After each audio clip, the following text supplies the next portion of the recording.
Les petits amis, rebonjour et bienvenue sur l'unboxing de Fred. Voici la deuxième partie de la vidéo. Donc j'ai enlevé la lampe et malheureusement, comme je suis un peu une brêle, j'ai coupé la vidéo. Donc elle sera finalement en deux parties. Donc je vous conseille pour ceux qui n'ont pas vu la première partie de venir sur la chaîne et puis de regarder. Donc ça sera une vidéo en seconde partie. Et puis, je vous présente la suite du livre. Donc, du livre tout Alien Covenant, tout l'art du film. Voilà. Et on reprend.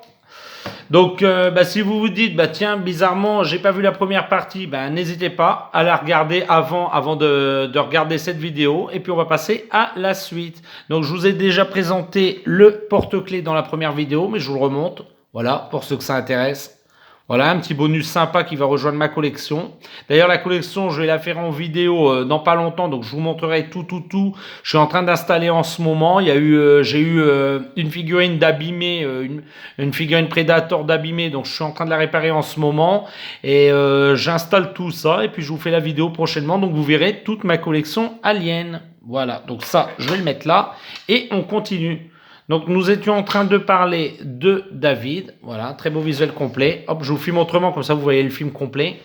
Donc là, je vous disais, la créature, pour ceux qui ont vu la première vidéo, là, vous voyez, on voit très bien le cascadeur à l'intérieur avec la fermeture éclair cachée par cette espèce de membrane, voilà, tout simplement. Donc là, pour les gros plans, il y a un acteur à l'intérieur. Et pour les plans un petit peu éloignés ou quand il fait des bonds ou des sons un peu spéciaux, il est remplacé par les images de synthèse. Voilà, toujours des très beaux visuels. Alors là, on a une très belle image. Alors je pense que c'est une illustration, hein, je me souviens plus, mais ouais, je pense que c'est une illustration en fait préparatoire. Donc là, on les voit arriver dans une espèce de dôme. Bien sûr, ça a été changé pour le film, c'est pas du tout comme ça, mais on pouvait voir ce que ça aurait pu être dans le film. Je trouve cette image très belle d'ailleurs. Hop, on continue. Voilà, d'autres concept art qui n'ont pas été utilisés pour le film, mais le film s'en inspire beaucoup. Hein. Voilà. Hop. Voilà encore un très beau visuel intérieur. J'aime plutôt bien ce design. Voilà, ici on a les acteurs quoi, en haut du décor. Comment on peut le dire autrement? Voilà. Voilà, là on a un gros plan. Donc la salle des têtes, très gros plan. Voilà, hop, je vous montre. Cette vidéo va durer moins longtemps, je pense. Donc là, pareil, on a encore tout simplement le concept, ce qu'ils ont pu faire. Alors, j'ai lu quelque part qu'ils avaient construit que au nez.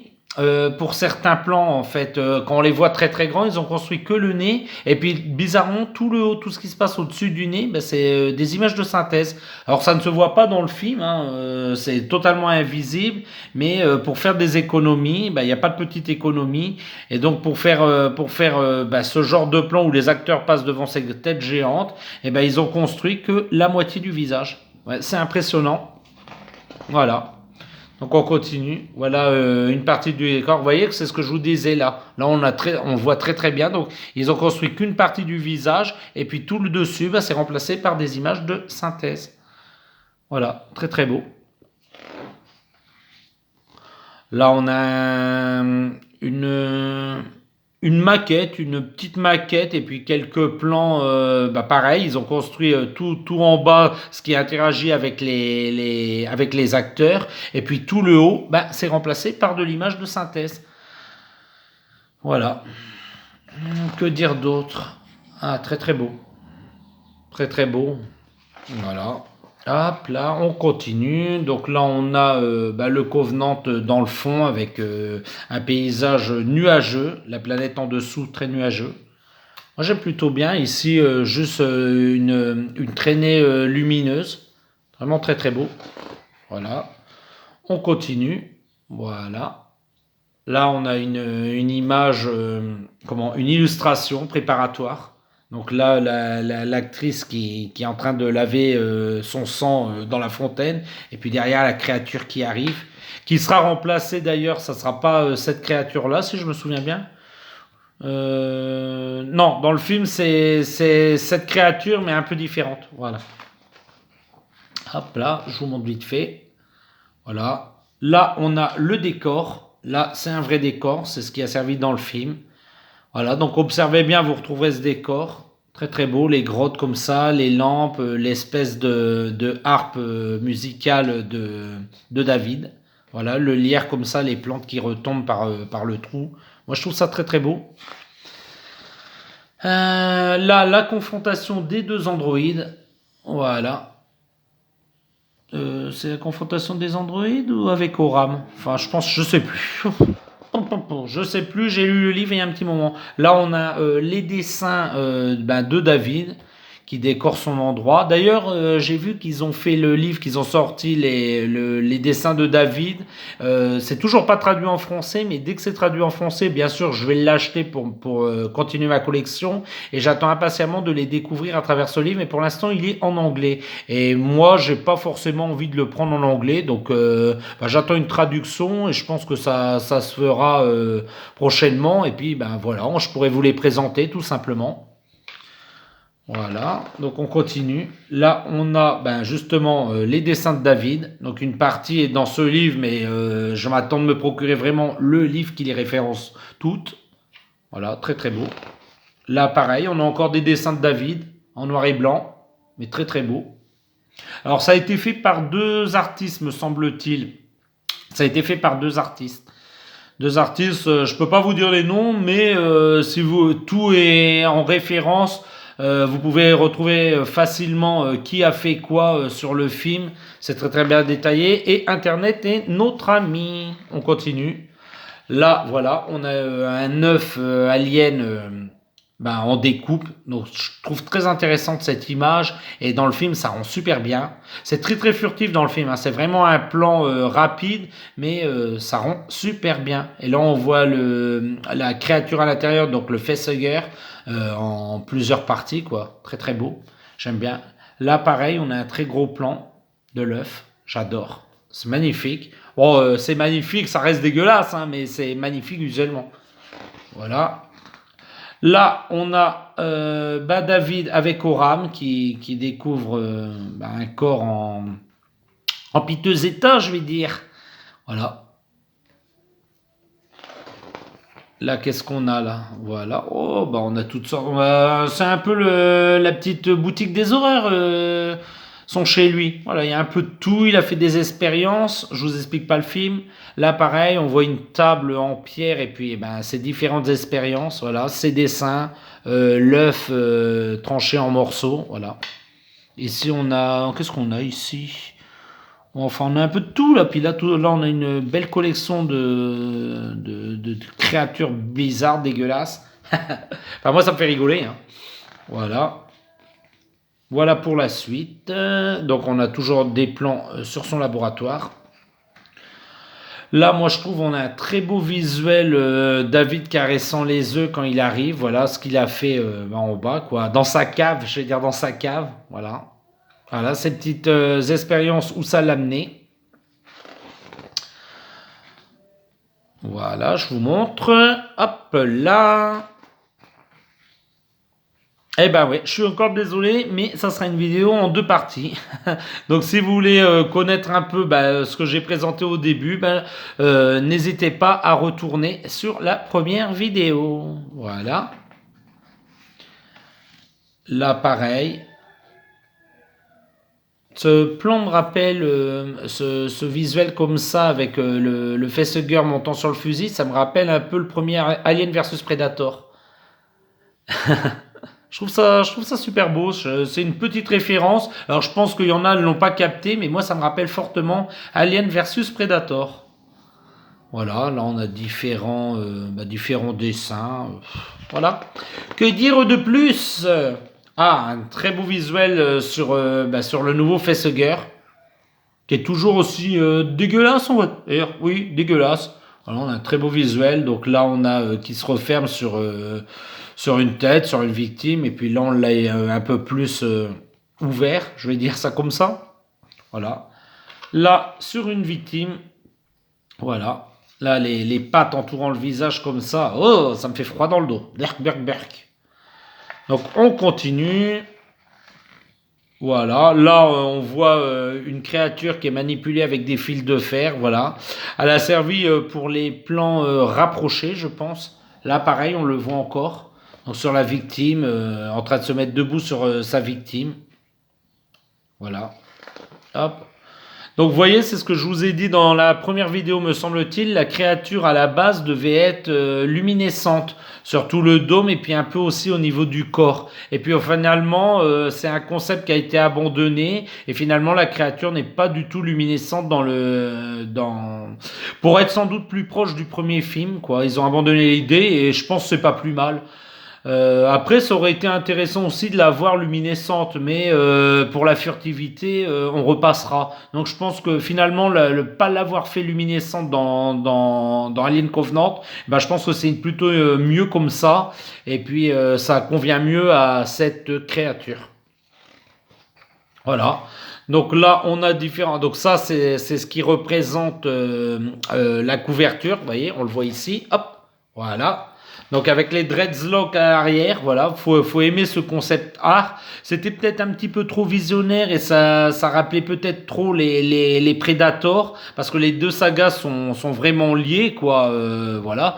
Enfin, ils les ont liés pour les films qu'ils ont sortis, mais ils ont, à travers les films maintenant et à travers les comics, ça fait longtemps que les deux univers Alien et Predator sont reliés les uns aux autres. Donc pourquoi pas, c'était un visuel intéressant, mais il n'a pas été pris pour le film, sans doute à cause des dreadlocks, je pense. Mais bon, voilà quoi.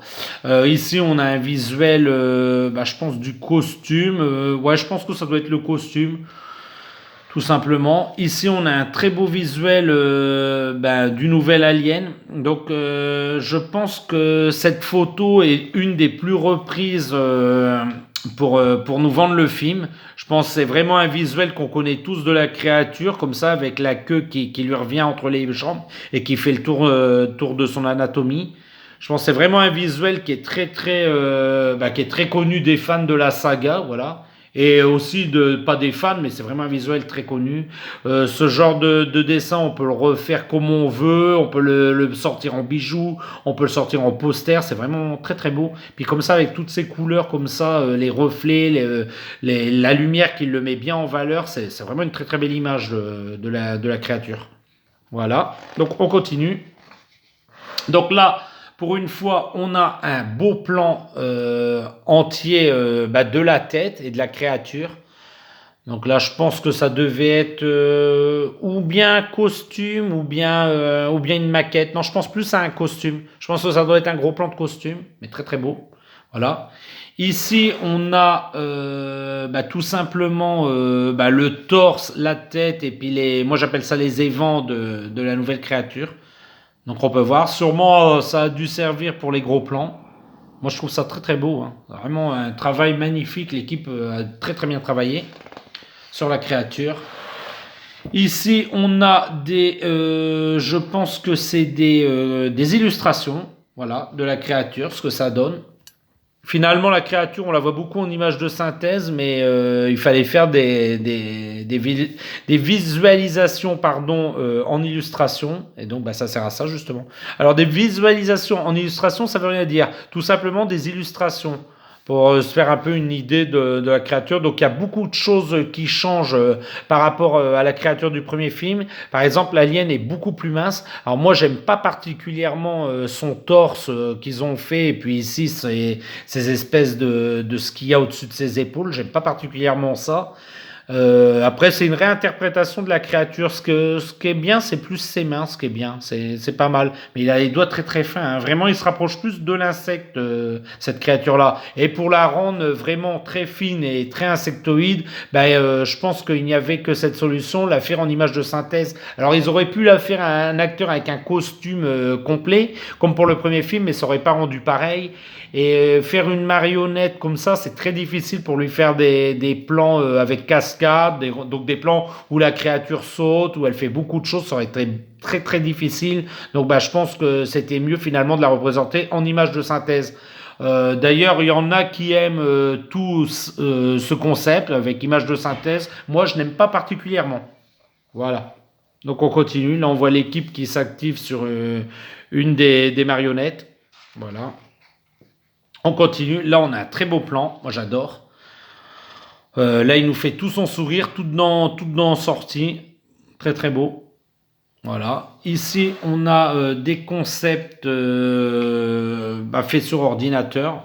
Donc là, on a un concept sur le crâne. Vous voyez, il pouvait être porté par un cascadeur. On voit en dessous où le type devait mettre sa tête. Et puis au-dessus, le faux crâne pour les plans rapprochés. Voilà. Hop, on continue. Donc ici, on a une maquette, non pas une maquette, un dessin de ce qu'ils ont fait en décor. Oui, parce que ce décor-là, ils l'ont vraiment construit sur une plateforme mobile avec vérin hydraulique, pardon. Donc ça a servi vraiment. Donc quand on voit les acteurs tomber, bah oui, ils sont vraiment en équilibre sur cette plateforme. Voilà. Là, on arrive bientôt à la fin du livre. Voilà, toujours un très beau concept. Voilà, donc je vous montre, voilà ce qu'ils ont construit sur des vérins hydrauliques. Donc quand on voit les acteurs faire leur cascade et vraiment bouger, sur le plateau, ils bougeaient vraiment et ils mimaient pas de tomber parce qu'ils pouvaient tomber vraiment.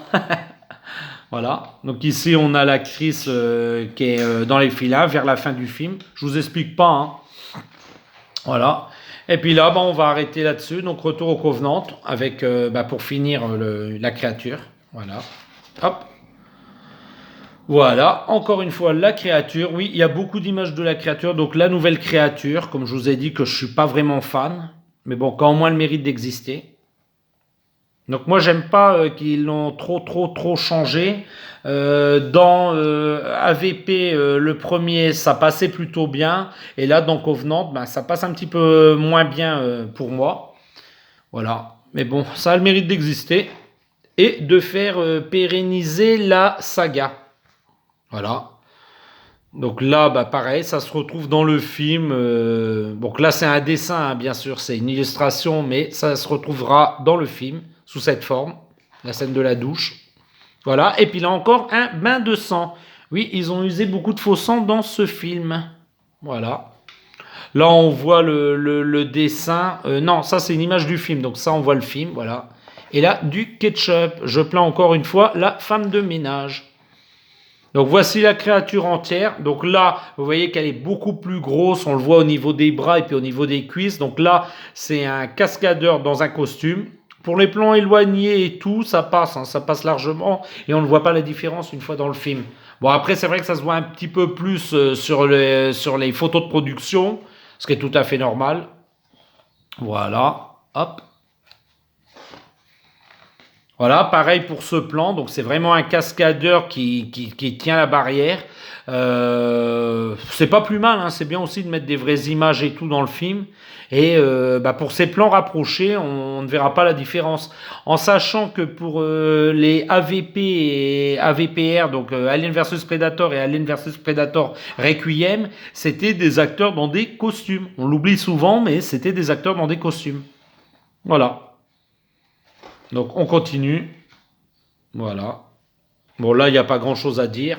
On arrive sur la fin. Et la dernière image, c'est un plan sur David. Voilà. Donc là, avec sa main qui a été coupée, qui sera remplacée par des effets spéciaux. Voilà, mais là pour l'instant, voilà. Et les remerciements sur la fin, que je ne vais pas vous lire parce que ça ne sert à rien. Donc je vous ai présenté tout ce livre. Moi, je vous le conseille à 200%, les petits amis. Voilà. Et puis, je vais vous dire, si vous avez aimé ma vidéo en 2 parties, n'hésitez pas à me lâcher un petit pouce en l'air. Ça fait toujours plaisir. Abonnez-vous si ce n'est pas encore fait et activez la cloche des notifications. Et je vais vous dire au revoir dans les prochains unboxings de Fred. Au revoir, les petits amis. Au revoir.